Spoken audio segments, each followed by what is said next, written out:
I'm going to have a quick yap about survival and thrival with this kind of new age we're going into, where we've got like exponential changes in technology. So, like, what can we expect? Like, I'm going to go into security, uh, personal finance, that kind of thing. So things are changing pretty quick. Like with security, it's going to get harder. So you actually obviously don't set weak passwords, or an AI is going to be able to uh, guess passwords a lot better than before. So you've already got a lot of passwords leaked. AI is getting a lot better at being able to collect information about you with, rewind AI, smart glasses, all that kind of stuff.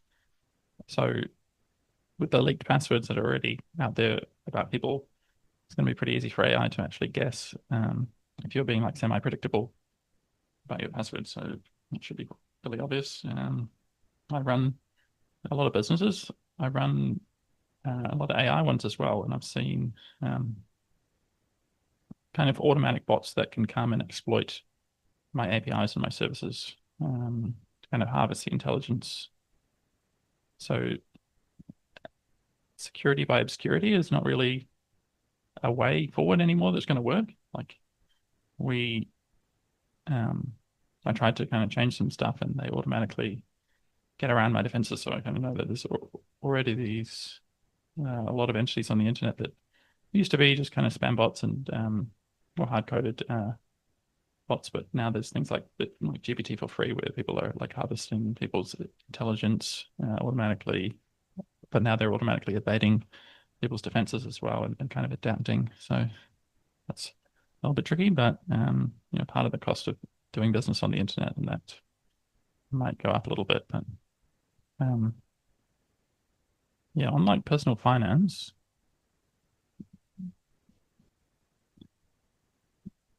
I do a lot of like AI driven investing. So I actually use Amazon Chronos, and that will forecast out the line. And so I've got a lot of and like heuristic strategies on top of that that I created, me and AI as well, and we're using it for coding a lot. So definitely leverage AI to like upskill, and I'm using it to invest as well. Investing in AI is kind of an obvious one, where like you have to think in the future, like we're definitely seeing intelligence scale up a lot.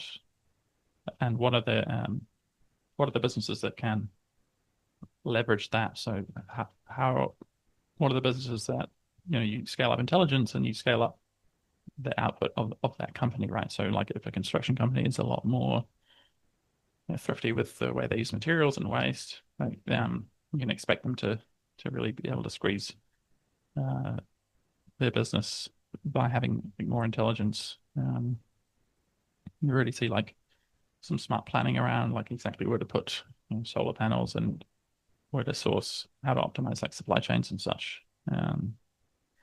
But yeah, we so being an AI itself, it's a little bit um, it's a double-edged sword because you've got so many people know that scaling up intelligence is going to cause um, other areas to create a lot of value. So there's like really dense competition and investment going on in the AI space. It's actually being quite hard for me to compete with OpenAI directly. But I've got an OpenAI compatible API.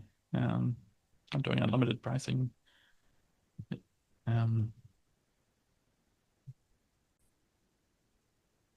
because they've got uh, all this aggressive investment.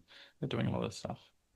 Uh, a lot of companies and consumers are benefiting from all this heavy investment, but it's a pretty competitive space. So there's a lot of other spaces are still less compute bound, like two-sided marketplaces and such have still actually got better margins because they don't have this like really large compute cost. But I'll expect it's kind of interesting that reading and writing have both been like fully automated. So obviously it's still good to read and still good to to write and talk to people. You can learn a lot and get a lot of ideas. But uh, I guess the history, first we automated searching with stuff like Google Search, and now with these deep research bots, we've actually like automated the reading itself, so it'll go over, potentially like hundreds of relevant papers, and you can get like really good, uh, so like guesstimates of, um, I got some from like how much of the world's compute is distributed or centralized in data centers, and it'll give like a pretty well-reasoned answer that it's like maybe around 50-50 right now. But before I would have like no idea. I would be like an order of magnitude off if I try to estimate that myself without some kind of uh, digging into all this research. It used to be market research companies, and it was like, well, that's going to be so expensive. Do you even want to use that? But now it's like you can go use Gemini, you can go use OpenAI, which is now free as well, like a cut down version of their deep research. And Grok's pretty good as well. So yeah, Perplexity. Um, and we've automated writing as well. So I run network.com, a chat character site. A lot of people are doing like bulk marketing, or they have like a Discord chatbot that will automatically kind of converse with people and talk to them about what their website is, how to use it, automatically like sell to people or onboard them into understanding what your product is. So the actual writing itself, same with code, like the actual writing of code, it's like largely automated. Like you can kind of, you've got the concept and you can describe the algorithm quite well, or break it down. Um, Even without even knowing the algorithms, you can ask for them. So a lot of knowledge work is really reading and writing, and that we're seeing that get like fully automated. So uh, that's like an opportunity, I guess. Um, yeah. So a lot of fields in investing can benefit from this. AI first, we're already seeing like venture capitalists try to analyze people's pitch decks or go out, and they have to do a lot of this deep research themselves to even find the companies they want to invest in. So uh, you would expect them to get like a lot smarter in their decision making, and for them, we can expect that to like make them a lot better, basically, at making decisions, and that's there's a lot of industries like that that will benefit from better decision making quite a lot. So, and that's also, you can also kind of hedge by going into like areas that are hard to automate, like obviously people-centric stuff like nurses and doctors, and or things that are regulated in like real estate agents that have this like human contact are going to be like heavily resistant to automation, either by regulation or by just needing a human touch. Um, Teaching as well. It's like hard for the kids to like respect AI when it's like not as embodied as a human who's like obviously competent in this space, and they can be playful, or they can like, be good at being firm as well. So yeah, with like deep tech, that's like another obvious place that's going to benefit from intelligence. Like a lot of the bets like VR, like it's about creating algorithms that run rendering really fast, so that you can have this like really fast immersive experience, and it's not like bad for your motion sickness and stuff. So I'm expecting a lot of these deep tech industries, as intelligence scales up, they will start actually paying off in terms of the products being able to be created that they're trying to create. Um, Same with these creative content generation tools, art, um, writing and audio, music. and film, obviously. Uh, Businesses just getting a lot from AI. Personalization is going to be really big, and then it's coming into the real world. I always say AI is coming to life, and I kind of mean that in like the, the deepest sense. But that's like a bit later. But uh, that's a pretty big upcoming retooling really for the world where like a lithium ion battery goes from being like semi-useful, like you can connect it to an agent that can talk to you now, but um, you'll be able to once you can connect that to something, not just an industrial robot, which are like specialized robots, but like a robot where you can talking about the time where you can kind of tell the robot hand like what you're actually wanting to do. So like I'm trying to construct a cool toy or something and have like an open-ended discussion with you on what the actual task is. Um, yeah, so I think mostly like the intelligence part is solved, but they're just scaling up the actual mechanics is still getting to like the right price point. Like people aren't really going to pay for like home robots if they're 100K. It's not really going to be mass market, but looking like it'll be mass market fairly soon, and that's going to have a pretty big effect on everyone. Um, yeah, people. I would like definitely look out for trying to be too conservative. Most people are just consistently wrong about how fast technology is moving in general. Like it's looking like it's more following a Kurzweilian kind of scaling up curve, even like looking at like the GPU efficiency, the power efficiency is um, like pretty smooth orders of magnitude savings that Google's getting. They were like a lot sooner than everyone. Like I was running some proxy servers and saw it was just like 12 years ago, and they were still streaming YouTube and downloading audio and PDFs and everything. So they were still building this like large scale data lake or just collecting all the data possible for the world of today, where they can actually get a lot of good use out of that data with like these deep research tools. But they're pretty early and they're pretty heavy hitters right now with this Gemini 2.0. Um, yeah. So yeah, we've got compute capacity. You can expect a lot of breakthroughs in like storage with crystals and data transfer with Starlink's already been pretty transformative and kind of continues uh, pretty pretty like breakthrough stuff. And that's like not taking into account there's like heaps of interest in like quantum computers and there's a few breakthroughs there as well. So hmm. So what am I doing?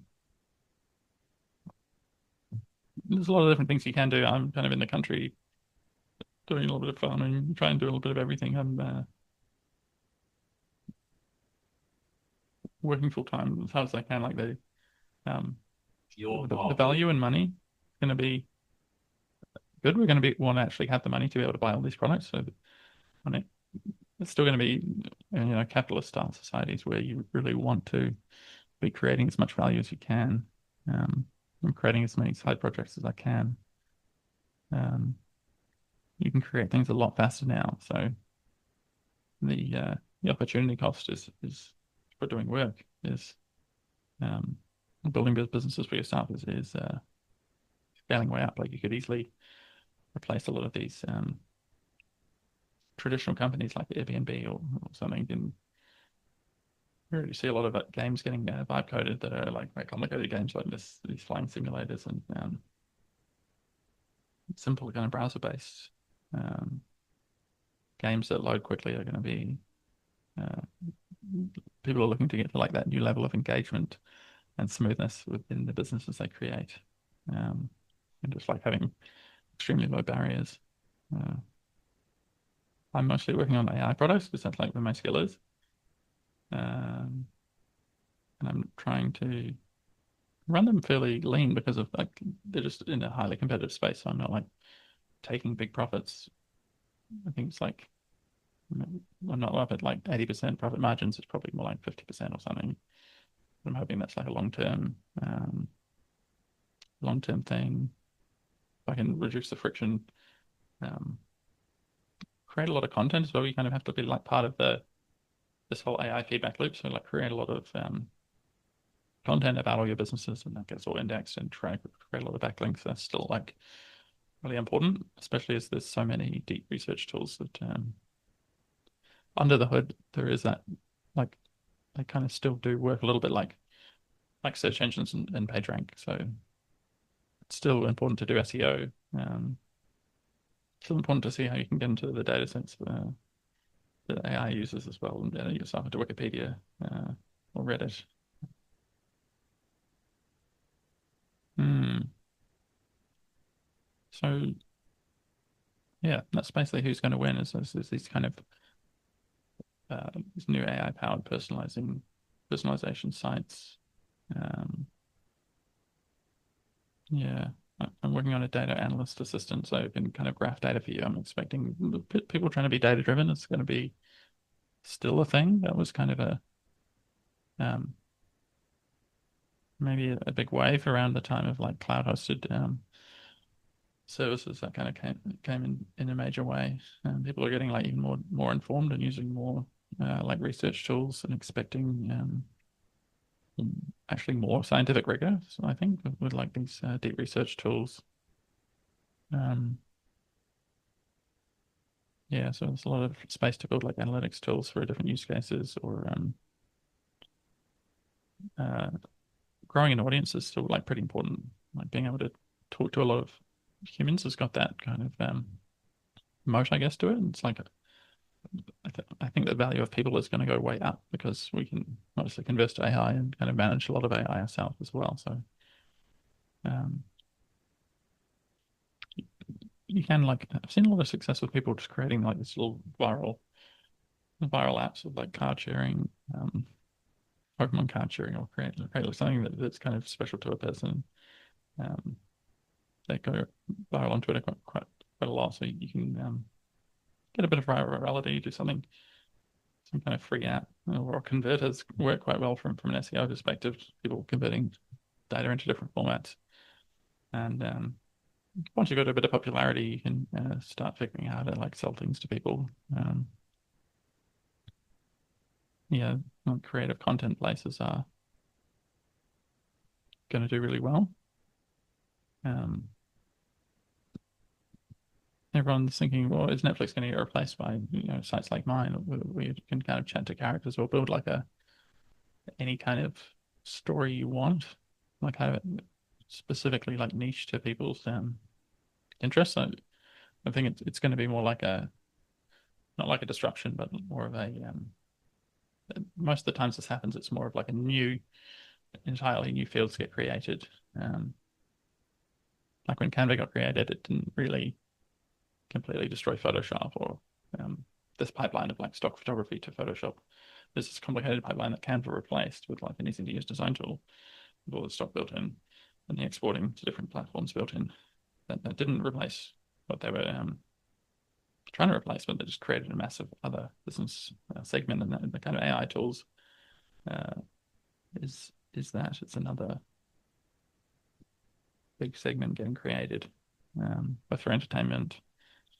Uh, it used to be that was like the only use case. It was just kind of a toy, and then all of a sudden now you've got like tools like Klein and you see them like ranking at the top as they're actually like agents for work now and for doing like real science. Those are like things on the top of OpenRouter. So that's like even bigger now, AI for work. Um, yeah. And I think security businesses have been doing quite well. It's been like quite a time of a lot of turmoil. We saw like CrowdStrike getting hacked. They bounced back from that pretty quickly, honestly. Um, and they have like a good, device management software that you put on your device and kind of tell employers about you and detect any a few ways your computer can get hacked. I wouldn't like recommend people use that themselves, but kind of a popular thing for businesses to try to get a bit more data on, and I'm expecting that to be uh, fairly popular. Like, I think businesses will look quite different. Like, there'll be a lot of different layers of AI kind of surrounding pretty much every person, and so there'll also be like a lot of data collection as well, like dystopian or not. Yeah, like like the structure might tend to be quite different. Um, a lot of the indie hacker type stuff is getting like really popular because like one person is enough to create a lot of different things to the point where it'll like support you can support your own your own family with your own tools, which is another kind of I guess a decentralizing effect because everyone does have access to these AI models. I'm not expecting the access to be uh, too imbalanced, although you can like pay more for like more compute. You can pay more for a smarter model, but the models are just so smart that for reasonable prices. So um, and there's a lot of incentive, capital incentive that doesn't look like it's going to go anywhere anytime soon to be able to um, one, there's like basically a stream of AI companies wanting to demo their products basically, and you're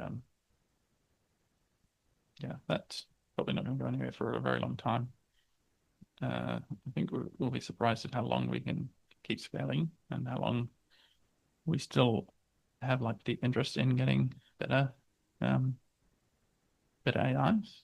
Like my art generator, it's got like uses retrieval to uh, look at search around the internet for like different AIs, and then it finds the AI that it wants, and then can create. That way, it's like um, hundreds of gigabytes of AI that it can search over. So it's got like this really wild dynamic range of what it can do. But people will they just still want more, or they want more control. It's a little bit harder to control. So um, yeah, it's surprising even when you get to the point of like this is like capable of generating realism. People just want more. They want more control, or they want more pixels, or they yeah. It was that way in film. We would have like uh, James Cameron, or on the BFG, we had like Steven Spielberg on his yacht somewhere. That's just a mega yacht where he would be like reviewing footage, and there'd be some kind of 10K screen or something. Um, so these Apple MacBook trash cans, like they've got like the kind of the richest people, they've got like slightly better technology, but it's not like that much better. But yeah, we did like an avatar ride in I think it was 12K by 12K or something, like the actual resolution. But for art, for music, that's just going to keep getting pushed until you be able to generate like 3D immersive worlds and such. So we've actually like still got a long way in terms of how much people are wanting to push it. Um, hmm.